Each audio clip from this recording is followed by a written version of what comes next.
Richard Elmira thought he committed the perfect betrayal. He had the money, the power, and the young mistress waiting in the wings.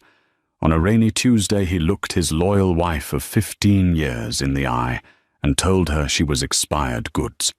He expected her to cry. He expected her to beg. But Catherine Elmira didn't shed a tear. She just smiled a smile that should have terrified him. 24 hours later, Catherine vanished. No note. No trace. Just an empty house and a secret from Richard's past that could bury him alive. But as the police close in, one question remains. Is Catherine Elmira a victim, or is she the most dangerous woman Richard has ever met? This isn't a story about a breakup. It's a story about a trap, and the door just locked. The rain in Seattle doesn't wash things clean. It just makes the dirt slicker. That's what Richard Elmira used to say anyway. Richard was a man who appreciated structure. As one of the city's most sought-after residential architects, he built glass houses for tech millionaires' structures that were transparent, imposing, and cold, just like him. He lived in one of his own designs in Bellevue, a sprawling modern masterpiece of steel and floor-to-ceiling windows overlooking Lake Washington. It was a house that demanded you look at it, but offered no privacy to the people inside. On a Tuesday in November, the atmosphere inside the Elmira residence was suffocating. Catherine Elmira, Richard's wife of 15 years, sat at the long mahogany dining table. She was 42, though she often looked younger. With pale skin and dark hair, she kept pulled back in a severe, sensible bun. She was looking at a bank statement, her reading glasses perched on the end of her nose. She wasn't stupid. That was the thing Richard always forgot. He mistook her quietness for ignorance, and her patience for submission. "Dinner is cold," Catherine said softly, not looking up from the paper. Richard walked in from the garage, smelling of rain and expensive cologne, Santal 33, a scent Catherine hadn't bought him. He loosened his tie, not bothering to look at her. "I had a late meeting with the investors for the Skyline project. I told you not to wait." "The Skyline investors meet on Thursdays. Richard," she replied, finally looking up. Her eyes were grey, unreadable. "And they certainly don't meet at the Fairmont Olympic Hotel." Richard froze halfway to the liquor cabinet. He turned slowly. The air in the room seemed to drop 10 degrees. "Check my location history now. Are we that beneath you, Catherine?" "I didn't check your phone," she said, tapping the paper on the table. "I checked the credit card, the joint one. You charged room service. Champagne and oysters at 2 p.m. on a Tuesday." Richard sighed a sound of heavy, exaggerated exhaustion. He poured himself a scotch neat. He didn't look guilty. He looked annoyed, like a parent whose child had found the Christmas presents early. "Her name is Jessica," Richard said. He took a sip, the amber liquid burning his throat. He turned to face his wife, leaning back against the marble counter. "Since we're doing this now, her name is Jessica Marrow. She's 26. She's an interior designer at the firm." Catherine didn't scream. She didn't throw the vase of white lilies sitting on the table. She just folded her hands. "I know who she is. I met her at the Christmas party last year. The one who spilled red wine on my dress and didn't apologize." She was nervous. Richard defended his voice, rising slightly. "She respects you." "She's sleeping with my husband," Catherine stated flatly. "I doubt respect is high on her list of virtues." "It's not just sleeping, Catherine." Richard put the glass down. This was it, the moment he had been rehearsing in his head for 6 months. He had talked it over with Jessica in that hotel room just hours ago. "Just tell her, Richard. Rip the Band-Aid off. We can't keep living in the shadows. I want to wake up next to you every day." "I'm in love with her," Richard said. The words hung in the air, heavy and brutal. Catherine flinched. It was a small movement, barely a tremble of her shoulders, but it was the first crack in her armor. 15 years, Richard. We built this life. We survived the miscarriage. We survived your bankruptcy in 2018. I stood by you when your own brother wouldn't speak to you. And I'm grateful, Richard said, checking his watch. He actually checked his watch. But gratitude isn't love, Kat. I'm dying in this house. I feel stifled. With Jessica, I feel alive. She has energy. She has vision. She has youth, Catherine corrected. And she has no idea who you really are. I'm leaving, Richard blurted out. I didn't want to do it tonight. But since you brought it up, I'm done. I'm moving into the condo downtown. Jessica is meeting me there. He waited for the explosion. He was ready for her to beg, to cry, to threaten to take half his money. He had already spoken to his lawyer, Bianca Pri, about hiding assets in offshore accounts in the Caymans. He was ready for a war. But Catherine just stood up. She smoothed the front of her grey cardigan. She walked over to the window and looked out at the dark, churning water of the lake. You're choosing her, Catherine whispered. Final answer. Yes, Richard said, emboldened by her passivity. I choose her. Catherine turned around. A strange, sad smile played on her lips. It wasn't the smile of a defeated woman. It was the smile of someone who had just heard the punchline to a very long, very cruel joke. All right, Richard, she said softly. You go to your condo. You go to Jessica. But remember this moment. Remember that I gave you a chance to stop. I don't need your permission, Richard snapped. He grabbed his briefcase. I'll send movers for my things on Saturday. Don't make this difficult. I won't, she said. I won't be here on Saturday. Richard paused at the door. What does that mean? Going to your mother's in Oregon. Something like that, Catherine said. Goodbye, Richard. He walked out the door. He didn't look back. He got into his Porsche, revved the engine, and sped down the long, winding driveway. He felt a rush of euphoria. He was free. He dialed Jessica's number. It's done, he told her, grinning, as the windshield wipers fought the rain. I told her. I'm coming to you. Back in the house, Catherine Elmira stood in the silence. She didn't cry. She walked to the security panel on the wall and typed in the code to disable the cameras. Then she walked to the kitchen, pulled a burner phone from the back of the pantry behind the flour jar, and dialed a number. He's gone, she said into the phone. Start the clock. For the first 48 hours, Richard Elmira lived in a fantasy. The condo in downtown Seattle was a sleek industrial bachelor pad he had kept as a rental investment, or so he had told Catherine. In reality, it had been his love nest with Jessica for the past 8 months. Jessica was ecstatic. She was a vibrant, fiery redhead with a laugh that filled the room, a stark contrast to Catherine's quiet reserve. They ordered takeout, drank expensive wine, and talked about the future. Jessica wanted to remodel the Bellevue house once Catherine was gone. She wanted to tear down the walls Catherine had painted, sage green. She wanted to host parties. Did she cry? Jessica asked, tracing circles on Richard's chest as they lay in bed on Wednesday morning. Surprisingly, no. Richard mused, staring at the ceiling. She was cold. Resigned, maybe. Catherine has always been pragmatic. Good, Jessica purred.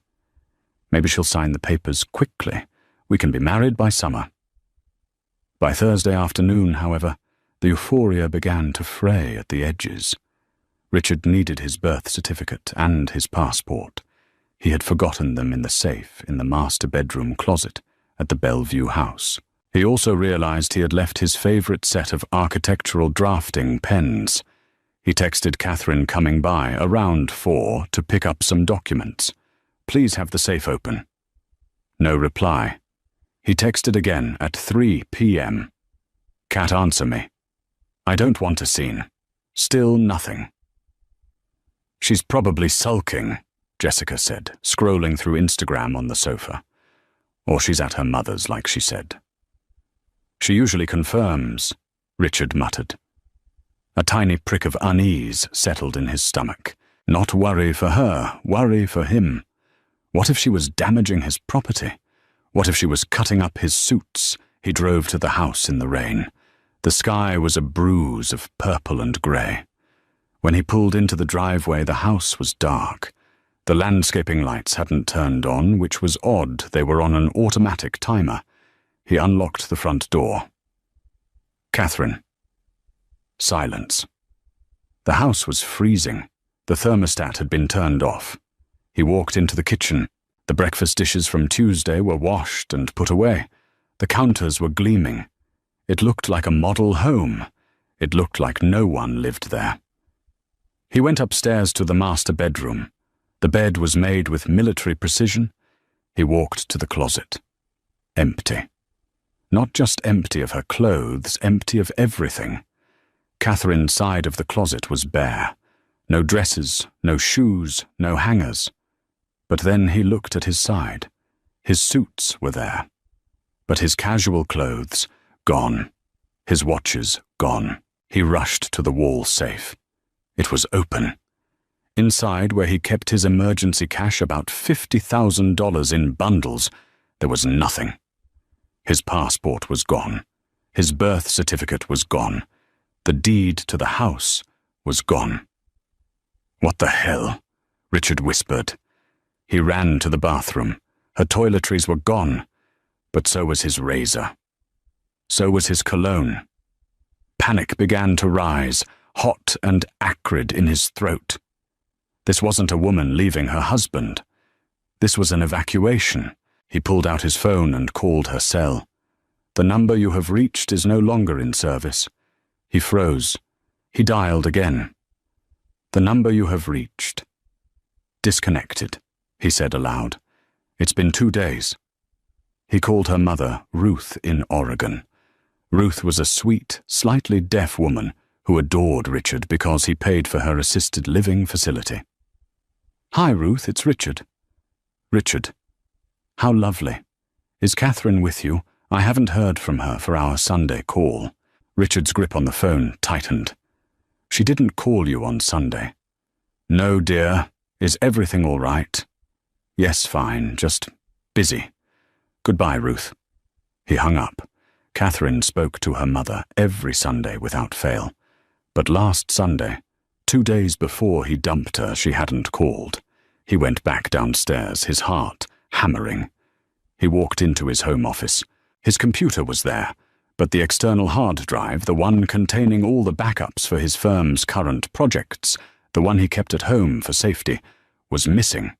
On the desk, right in the center, was a single envelope. It was cream-colored heavy stock. His name was written on it in Catherine's elegant looped handwriting. Richard. He tore it open. Inside was a single index card. It didn't say, I hate you. It didn't say, goodbye. It listed 3 things. 1. A date, August 14th, 2011. 2. A location, Pier 54. 3. A number 750,000.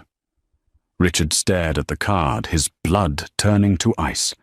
His knees gave way, and he sat heavily in his leather chair.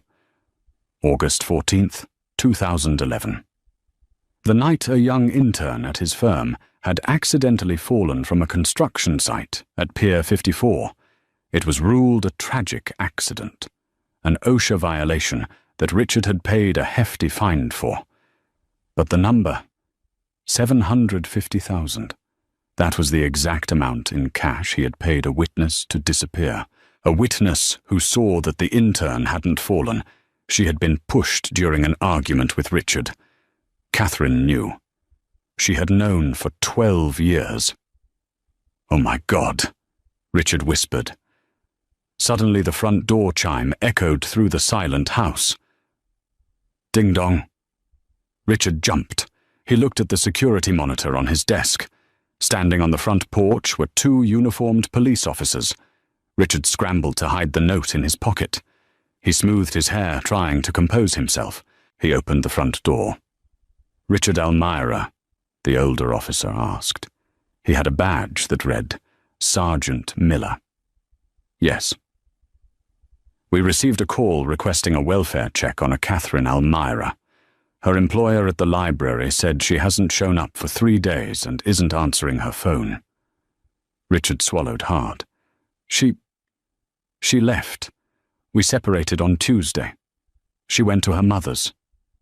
Sergeant Miller looked at his partner, then back at Richard. "We just got off the phone with her mother, sir. She says she hasn't seen Catherine in 6 months. The officer stepped closer, his eyes narrowing. "And, sir, why is there bleach on your shoe?" Richard looked down. On the toe of his expensive Italian leather loafer was a small white spot. He had no idea where it came from. I don't know," Richard stammered. "Do you mind if we come in?" "Mr. Elmira?" Miller asked. It wasn't really a question. As Richard stepped aside to let them in, he realized with a dawning horror, Catherine hadn't just left. She was setting the stage for the performance of a lifetime. And Richard was the villain she had written into the script. Sergeant Miller was a man who had seen it all in 20 years on the Seattle force, and he had a nose for hinky. And Richard Elmira, he smelled hinky. Richard stood in the foyer of his glass mansion, sweat prickling under his collar, despite the chill. "Bleach," he repeated, staring at the white spot on his shoe. The cleaning lady. She must have spilled something when she was here on Monday. I walked through it. Your cleaning service log shows they come on Fridays. Mr. Elmira," Miller said, glancing at a notepad. He had done his homework before knocking. "Today is Thursday." "I might have done some cleaning myself," Richard lied. It was a weak lie. Richard Elmira hadn't held a mop since 1998. "Mind if we look around just to verify she's not here, injured?" Miller asked. Richard wanted to say no. He wanted to scream, "Get out." But he knew how that looked. "Go ahead. I have nothing to hide. My wife left me. That's not a crime." The officers moved through the house with practiced efficiency. They checked the living room, the kitchen, the garage. Richard followed them, his hand gripping the index card in his pocket, so tight the corners were cutting into his skin. Pier 54. 750,000. Mr. Elmira. The younger officer, Officer Chen, called from the laundry room. Richard's stomach dropped. He walked down the hall. Officer Chen was pointing at the utility sink. It was a deep, stainless steel basin. At the bottom, near the drain, was a reddish-brown smear. And next to the sink, a bottle of Clorox bleach sat on the counter, the cap missing. "Is that blood, sir?" Chen asked. Richard stared. He had never seen that stain before. I cut my finger yesterday. While packing." He held up his hands. They were perfectly manicured, not a scratch on them. Miller stepped in, close invading Richard's personal space. "You cut your finger.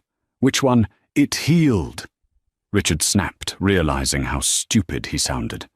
"Look, what are you implying? Catherine walked out of here on Tuesday night. She was fine. Ask my girlfriend. I was with her all night, Tuesday and Wednesday." "Your girlfriend," Miller said flatly. "So there's a mistress involved. The plot thickens." "I moved out," Richard said defensively. "Catherine was angry, but she was alive. We're going to need to bring the crime scene techs in Mr. Elmira," Miller said, his voice hardening. "And we're going to need you to come down to the station for a statement." "Am I under arrest?" "Not yet. But your wife is missing. There's possible blood in your laundry room, and you have bleach on your shoes." Let's call it a highly encouraged invitation. As Richard was escorted out of his own house, he saw his neighbors, the Hendersons, peeking through their curtains. The shame was immediate, hot and flushing, but beneath the shame was confusion. He hadn't killed Catherine. He hadn't hurt a hair on her head. So where did the blood come from?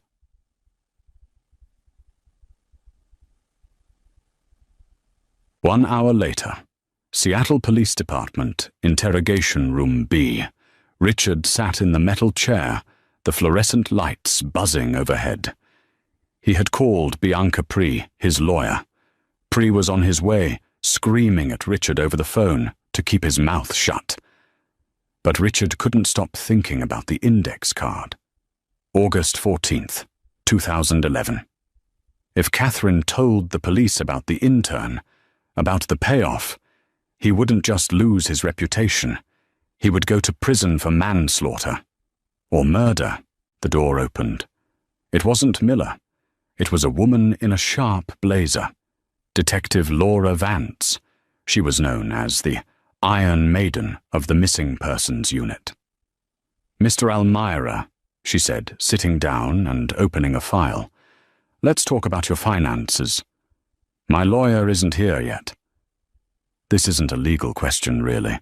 It's a curiosity. She slid a piece of paper across the table.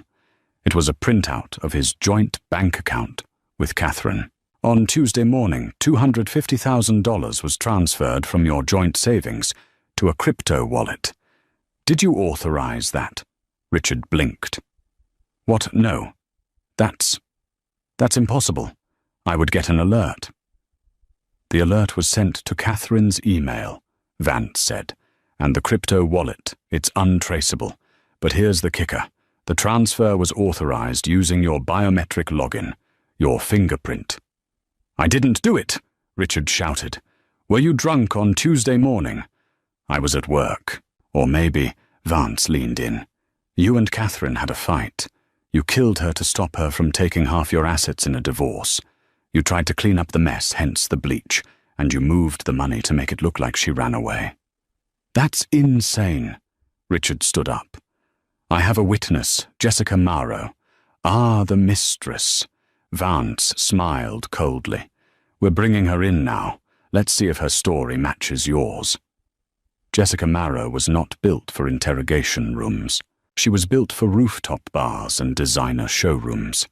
Sitting in the small grey room, she looked like an exotic bird trapped in a cardboard box. She was wearing a white cashmere coat that probably cost more than Detective Vance's car. "I don't understand why I'm here," Jessica said, her voice trembling. Richard said Catherine went to her mother's. Detective Vance sat opposite her, looking bored. "Jessica, how long have you been sleeping with Richard Almira?" 8 months. But we're in love. He left her for me." "Did he?" Vance tapped her pen on the table. "Or did he get rid of her for you?" "Get rid of—" "No." Jessica looked horrified. "Richard isn't violent. He's an architect. He draws buildings." "We found blood in their laundry room, Jessica, and bleach on his shoe." Jessica's face went pale. The confidence drained out of her. "Blood. Tell me about Tuesday night," Vance commanded. "Every detail. If you lie, you're an accessory to murder. That's 25 to life, honey. That cashmere coat won't look good in orange." Jessica started to cry. He came to the condo around 8 p.m. He was happy. He said he did it. He said she was surprisingly calm. Did he change his clothes when he got there?" Jessica paused. She sniffed, wiping her eyes. Yes, he did. He went straight to the shower. He put his suit in a plastic bag. He said he spilled wine on it. Vance's eyes lit up. He bagged his suit. "Where is it now?" "He threw it down the trash chute in the hallway. He said he didn't want to bother with the dry cleaner because he wanted to start fresh." Vance stood up. "Stay here, Jessica." She walked out into the hall where Miller was waiting. Get a team to the dumpsters behind Elmira's condo. Now, we're looking for a bagged suit. If there's blood on it, we've got him." Meanwhile, somewhere on the I-5 highway heading south, a grey Honda Civic older model, unremarkable in every way, merged into the slow lane. The driver was a woman with short, spiky blonde hair and thick-rimmed glasses. She wore a baggy sweatshirt and chewed gum aggressively. No one would have recognized Catherine Elmira. She glanced at the passenger seat. There was a burner phone and a laptop. She wasn't going to her mother's. Catherine had spent the last year meticulously crafting a new identity. The blonde hair was a wig she had bought in Vancouver 3 months ago. The car was purchased with cash from a private seller in Tacoma under the name Mary Alice. She turned up the radio. The local news was on. Police are investigating the suspicious disappearance of Bellevue socialite Catherine Elmira. Her husband, prominent architect Richard Elmira, is currently being questioned. Catherine smiled. It was a cold, satisfied smile. She remembered the blood. It had been easy. She had been storing her own blood for weeks. A nurse friend, an old college roommate who owed her a massive favor, had shown her how to draw a pint safely. She had frozen it in bags behind the frozen peas. On Tuesday night after Richard left, she had thawed 1 bag. She smeared it in the sink. She put a drop on his shoe while he was sleeping on the couch the Sunday prior, knowing he rarely wore those shoes, and wouldn't notice a tiny spot until it was too late. She had hacked his phone to authorize the money transfer. She had planted the seeds of his destruction with the precision of a master architect. Richard built houses. Catherine built narratives. But she wasn't done yet. The index card was just the jab. The knockout punch was still coming. She reached over and flipped open the laptop. She pulled into a rest stop connected to the public Wi-Fi using a VPN that routed her signal through Brazil. She opened an email draft she had prepared weeks ago. It was addressed to the Seattle Times investigative desk. Subject: the Pier 54. Cover-up. Evidence attached. Attached was a scanned copy of a ledger she had found in Richard's safe years ago.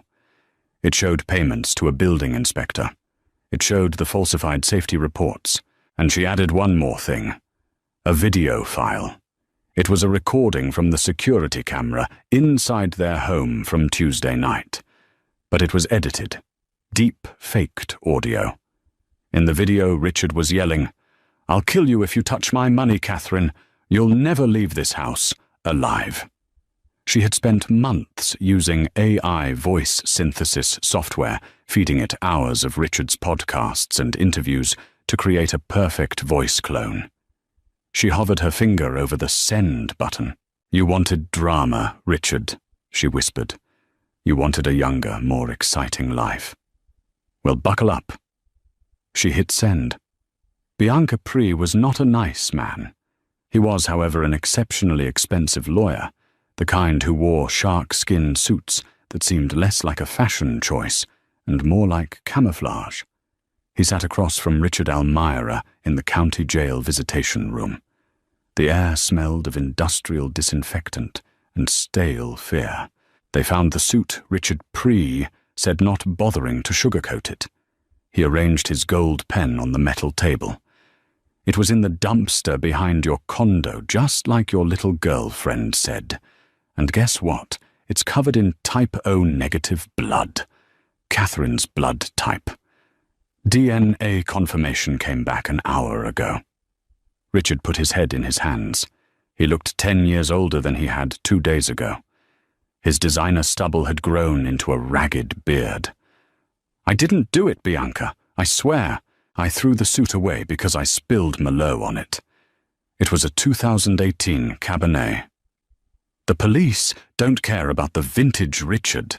They care that it looks like you butchered your wife, showered, bagged the evidence, and went to bed with your mistress."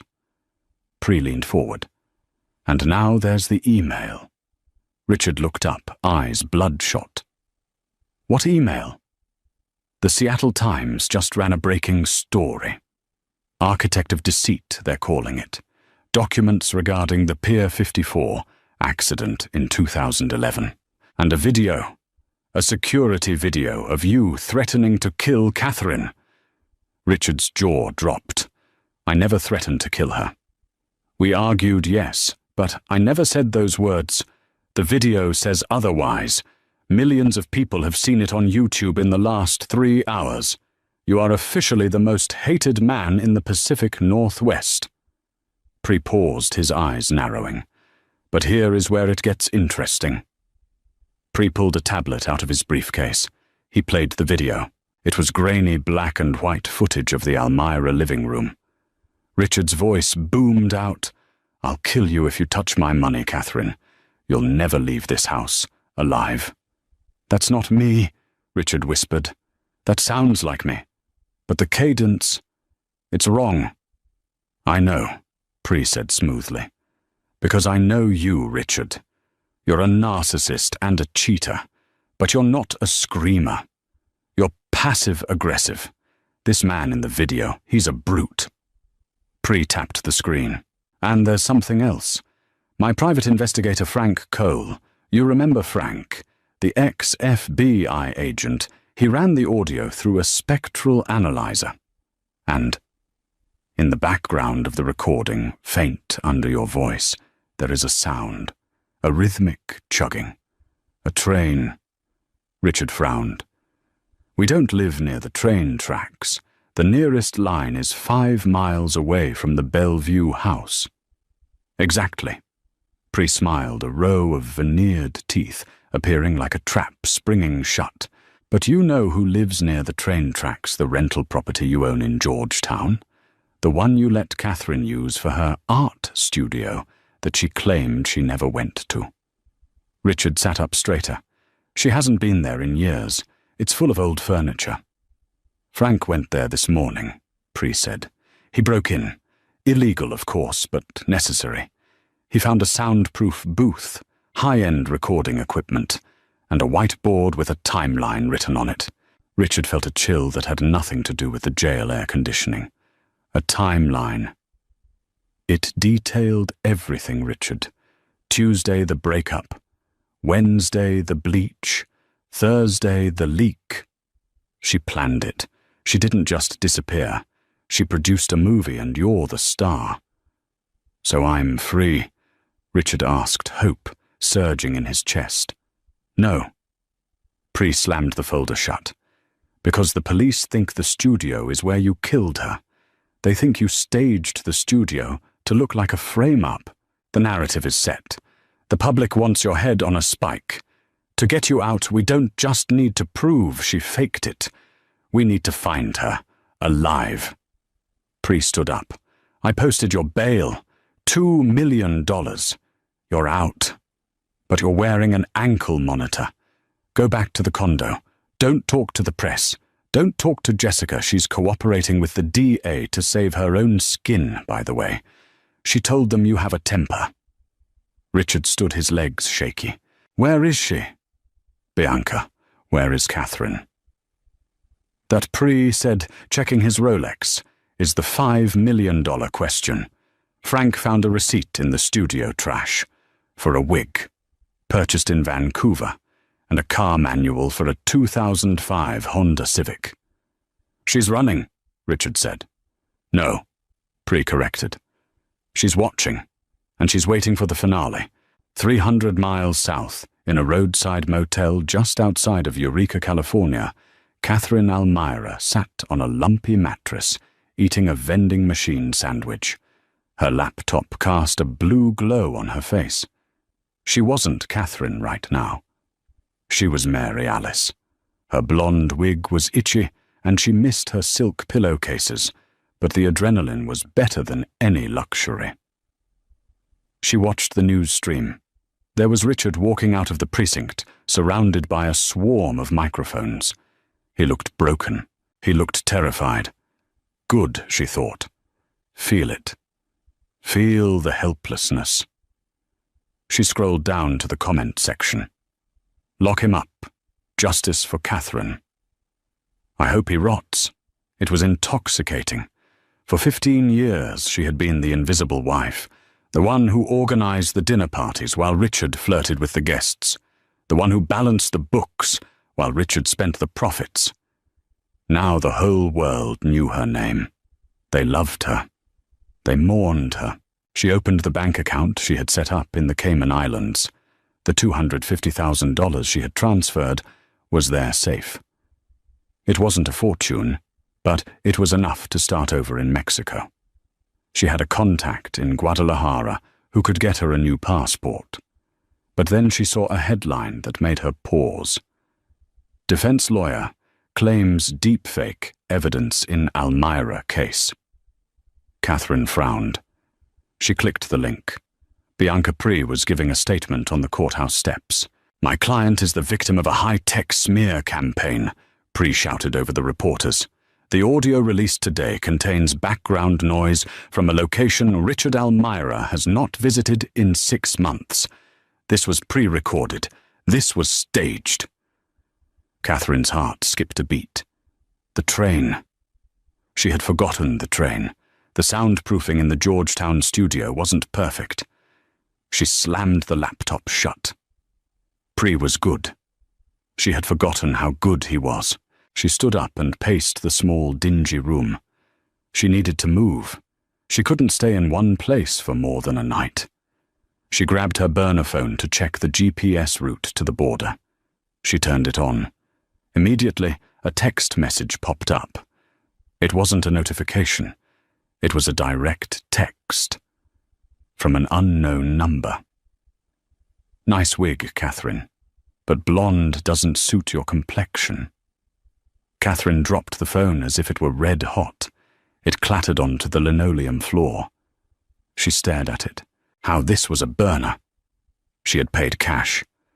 No one had this number except... She realized her mistake. The nurse friend. Sarah. The woman who had drawn her blood. Sarah, who swore she would take the secret to her grave.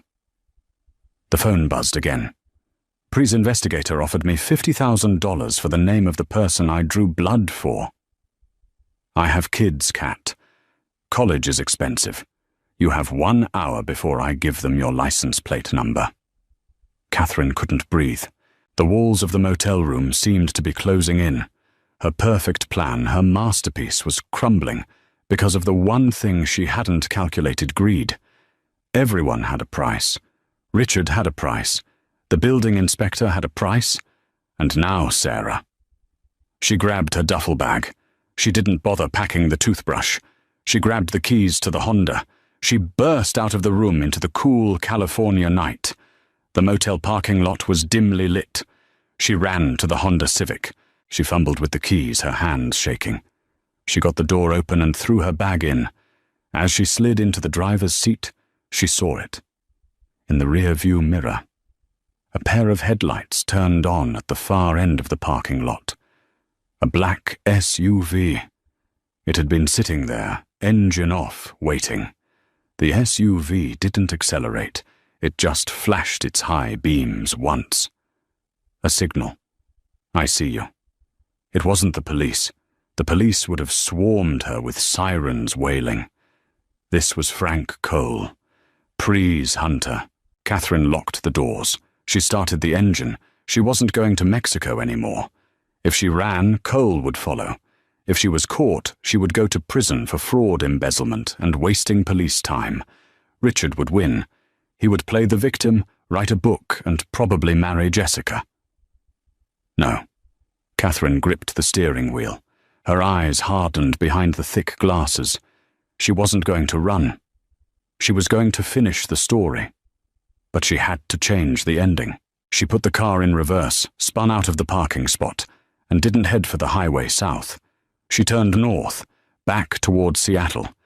If Richard wanted a confrontation, she would give him one. But it wouldn't be in a courtroom. It would be at the place where all his secrets were buried. She dialed the number for Detective Laura Vance. This is Detective Vance. Hello, Detective. Catherine said, her voice dropping the Mary Alice disguise and returning to its cool, cultured steel. "This is Catherine Almira. I'd like to report a kidnapping. My own." The rain had turned violent, lashing against the windshield of an 18-wheeler heading north on the I-5, just past the city limits of Tacoma. The driver, a weary man named Earl, was thinking about coffee when he saw it. A figure stumbled out of the tree line and onto the shoulder of the highway. It was a woman. She was barefoot in the mud, wearing a torn grey sweatshirt that hung off her frame like a shroud. Her hands were bound in front of her with heavy-duty black zip ties. She waved frantically, her movements jerky and desperate before collapsing onto the wet asphalt. Earl slammed on his brakes, the truck screeching to a halt. He grabbed his CB radio, his voice cracking with panic. "This is Breaker 19. I got an emergency. I got a woman on the side of the road, looks like she's been through hell. Mile marker 134. Send the cops. Send everyone." By the time the paramedics cut the zip ties off her wrists, Catherine Almira wasn't just a missing person anymore. She was the breaking news story of the decade. The interrogation room observation deck, 3 hours later. Richard Almira stood behind the one-way mirror of interrogation room A. He felt as if his body had been filled with lead. Next to him, his lawyer Bianca Pree was unusually silent. Detective Laura Vance stood with her arms crossed, her eyes flicking between Richard and the woman in the room. Catherine sat at the metal table, wrapped in a coarse police-issue blanket. She held a styrofoam cup of lukewarm water with both hands to stop them from shaking. A small, ugly bruise was blooming on her left cheekbone, a masterstroke of makeup artistry she had applied in the motel bathroom, or perhaps a real injury she had inflicted upon herself. With Catherine, the line between performance and reality had ceased to exist. "Walk us through it one more time, Mrs. Almira," Officer Miller said, gently sitting across from her. "Take your time." Catherine took a shuddering breath. The microphone in the room picked up the wet sound of her inhale. "I was leaving," she whispered, her voice a broken rasp. "Tuesday night, I was just going to drive to the coast to clear my head. I pulled over at a rest stop near Olympia to check my tires. A van pulled up behind me. A black van." Richard leaned forward, his breath fogging the glass. "There was no van," he hissed. "She drove to a motel." "She's lying." "Quiet," Vance commanded, not looking at him. "A man got out." Catherine continued, a tear slipping down her nose. "He was wearing a ski mask. He grabbed me. I tried to fight, but he had a needle. I felt a pinch in my neck, and then everything went black." She pulled down the collar of her sweatshirt. There on the side of her neck was a small, angry red puncture mark. Richard's blood ran cold. She had thought of everything. "When I woke up," Catherine said, staring into the middle distance, "I was in a room. No windows, just a mattress. He kept me there for days. He didn't speak much. But when he did, he talked about Richard." Miller leaned in. "What did he say about your husband?" Catherine looked directly at the mirror. It was impossible for her to see him, yet Richard felt her gaze bore into his skull. "He said..." Catherine's voice trembled, then hardened. "He said Richard wanted a clean slate. He said divorce was too messy and too expensive. He told me that my husband paid him $50,000 to make sure I never came back to Bellevue." "That is a lie!" Richard screamed, slamming his fist against the glass. The sound echoed in the small observation room, but the soundproofing kept the interrogation room silent. "I never hired anyone. I am innocent." "Stop it, Richard," Bianca Pree said, his voice tight. "You're making it worse." "How can I make it worse? She is framing me for a kidnapping that never happened." Detective Vance turned slowly to face Richard. Her expression was no longer one of suspicion. It was one of cold, hard certainty. "Mr. Elmira, we found your wife half dead on the side of the highway. She has needle marks. She has ligature marks on her wrists that suggest she was bound for days. And her story matches the timeline perfectly." "It's a story," Richard pleaded. "Check the GPS on her car." "We did," Vance said. "Her car was found in a ravine 5 miles from where she was recovered. Torched. No GPS data available." Richard staggered back. She had destroyed the Honda. She had destroyed the evidence. "But there's something else," Vance said, reaching for a file on the console.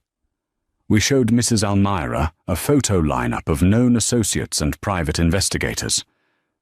Richard froze. "Why private investigators?"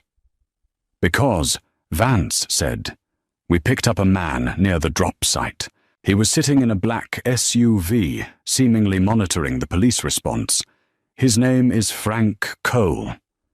Bianca Pri let out a low groan and covered his face with his hand. "Frank," Richard stammered. "Frank works for Bianca. He was looking for her." "That's one interpretation," Vance said. "Here is another. Mrs. Elmira just identified Frank Cole as the man in the ski mask." Inside the interrogation room, Catherine pointed a shaking finger at a photo on the table. "That's him," she sobbed. "That's the man who took me. I remember his eyes." "Frank Cole was tracking her because we paid him to find her," Richard yelled. "Of course his GPS puts him near her. That proves nothing." "It proves opportunity," Vance countered. "And then there's the money. We found a wire transfer of $50,000 from your offshore account to a shell company registered to Frank Cole's wife. The transfer happened on Tuesday morning." Richard felt the floor tilt. "I didn't authorize that transfer. I told you I was hacked. A hack that pays your lawyer's investigator the exact amount your wife claims was the bounty on her head." Vance shook her head. "That's beyond coincidence, Mr. Elmira. That is a smoking gun." The door to the observation room opened. 2 uniformed officers stepped in.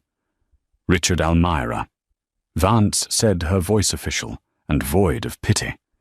"You are under arrest for conspiracy to commit kidnapping, solicitation of murder, and fraud. Turn around and place your hands behind your back." As the cold steel of the handcuffs clicked around his wrists, Richard looked through the glass one last time. Catherine was sipping her water. She looked calm now. The tears had stopped instantly. She was no longer the victim. She was the architect, and she had just laid the final brick in the wall that would imprison him. The holding cell. 6 hours later, the adrenaline had faded, leaving Richard shivering on a concrete bench. His tuxedo shirt, the one he had worn to the station, thinking he would be vindicated, was wrinkled and stained with sweat. The heavy steel door clanged open. Bianca Pri walked in. The sharkskin suit looked dull under the harsh fluorescent lights. Pri didn't sit down. He stood by the door, clutching his briefcase like a shield. "It's over, Richard," Pri said flatly. "Get me out on bail, Bianca. Use the house. Use the stocks." "The assets are frozen," Pri said, "and bail is denied. You're a flight risk with offshore accounts, but that's not the worst of it. What could possibly be worse? Frank Cole cracked." Richard's eyes widened. "What?" "They offered Frank a deal. 10 years for kidnapping, or 5 if he flips on the mastermind. Frank didn't kidnap anyone, and he knows it. But he also knows he can't prove he didn't. His GPS puts him at the scene.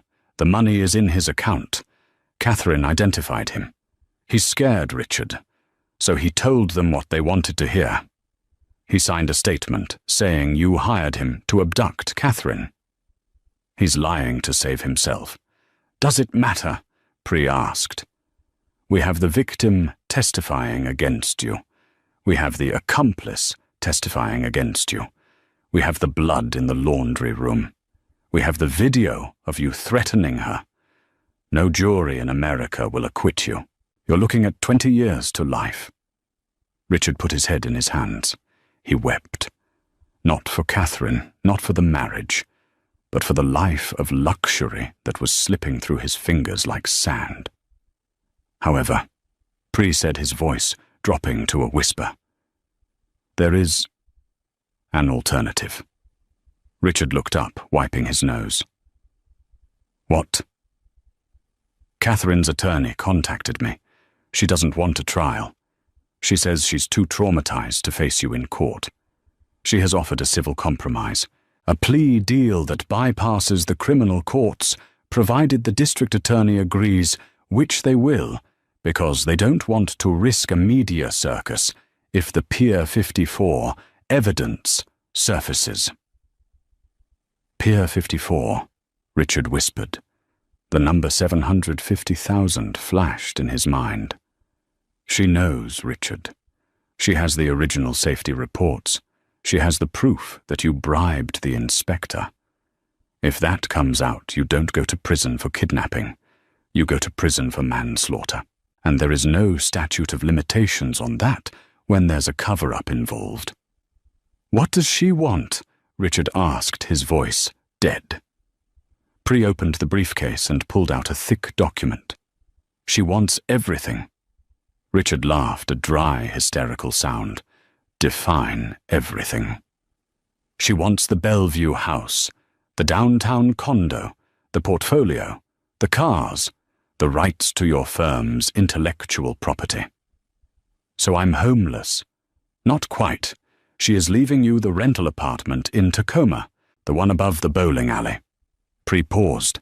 "And she is demanding 80% of your future gross earnings for the next 15 years as restitution for emotional distress. 80%, that's slavery." "It's freedom," Pri corrected. "If you signed this, she recants the kidnapping identification. She tells the DA she was confused, that it was a random act, that Frank Cole wasn't the man. The kidnapping charges against you drop. The attempted murder charges drop. You walk out of here tonight. And if I don't sign, then she releases the Pier 54 documents to the press tomorrow morning. You go to prison for the rest of your life, and you die branded as a killer." Richard stared at the document. It was a death sentence, just a different kind. It was the death of his ego, the death of his status. He would be a worker drone, toiling away to fund the lifestyle of the woman who had destroyed him. He thought about Jessica. He hadn't heard from her once. He thought about his friends at the club. They were probably toasting his downfall right now. He thought about Catherine, the quiet woman he had ignored for 15 years. He had underestimated her silence. He had mistaken patience for weakness. He realized now, too late, that Catherine was the true architect in the family. He only built houses. She built realities. "Do you have a pen?" Richard asked. Pri handed him a gold Mont Blanc pen, a gift Richard had given him for Christmas 3 years ago. Richard took the pen. His hand hovered over the signature line, "Richard J. Almira." He signed. The ink was black and permanent. "Done," Richard whispered, dropping the pen. Pri picked up the document, checking the signature. "I'll file this with the DA. You should be processed out in a few hours." Pri walked to the door, then paused. He looked back at his former client, sitting slumped on the bench, a broken man in a ruined suit. "You know, Richard," Pri said thoughtfully, "I've been a lawyer for 30 years. I've seen killers, thieves, and con artists, but I have never seen anyone played as thoroughly as you." "Get out," Richard said. Pri tapped the door. The guard opened it. As the heavy steel door slammed shut, echoing with the finality of a coffin lid, Richard Almira was left alone in the silence. He closed his eyes and tried to imagine the view from his Bellevue balcony, the way the light hit the water. But all he could see was Catherine's face, smiling that small, sad smile. She had warned him. Remember that I gave you a chance to stop. He hadn't stopped, and now he would never stop paying. And that is the terrifying story of the Elmira disappearance. In the end, Richard paid for his betrayal not with jail time, but with his life's work. He became a prisoner of his own secrets, while Catherine turned her vengeance into a fortune. It makes you wonder, how well do you really know the person you're sharing a life with? And if you have skeletons in your closet, you better make sure you're the only one with the key. If this story sent a chill down your spine, hit that like button. It helps the channel more than you know. What do you think, was Catherine a genius or a villain? Or did Richard deserve everything he got? Let me know in the comments below. I read every single one. Don't forget to subscribe and ring the bell so you never miss a new story. We upload real-life drama and mysteries every week. Until next time, watch your back. Watch your back. Watch your back. Watch your back. Watch your back. Watch your back. And there's people having lectures. Flower arranging. My mum used to pick flowers every day from the garden, cut flowers, put them in vase. Fuck me. Oh, sorry, Jack, can't afford your tennis racket. We've got to spend all the money on a ramp and a motorised wheelchair for this money-grabbing little fucking... Why do you need a motorised one? No arms. That's fair enough. That is fair enough. I can tell some of you feel a bit uncomfortable laughing at little Timmy, who's a little 6-year-old lad. He's got a funny little voice because his chest is all fucked. Got no arms, no legs, just like stumps, right? But let me tell you something about Timmy to make you feel better about yourselves. He's a fucking racist. Yes. Horrible little shit, he is. You little fucking bigot. You disgusting little fucking racist, you racist scum, you filthy little fucking, you fascist, you fucking, you disgust me.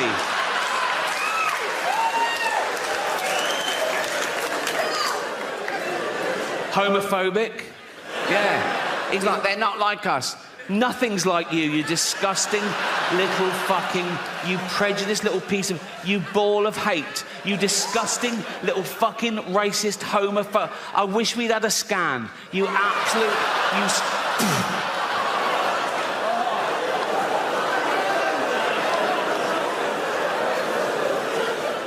Misogynist.